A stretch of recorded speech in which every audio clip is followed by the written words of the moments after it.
ধান তো আমরা সবাই কাটতে পারি, কিন্তু সোডাটা বাঁধিতে পারেনি। এই দাদাটা সোডা বাঁধা আমাদেরকে শেখাবে, কিভাবে সোডা বাঁধিতে হয় ধান কাটলে। আমাদের ভাষায় সোডা বলে, আপনাদের ভাষায় বা কি বলে জানি না, কমেন্টে জানিয়ে দিও। হ্যাঁ, এরকম করে প্রথমে উপরে দিয়ে নিচে দিতে হয়, তারপর এভাবে বাঁধিতে হয়।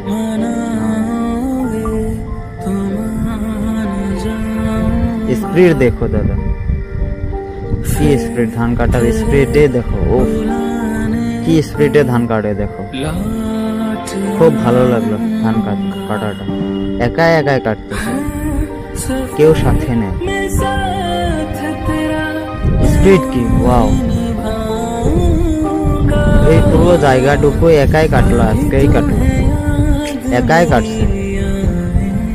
দাদাটার স্পিড দেখো, সেই জন্য একাই কাটতে ভালো পায়।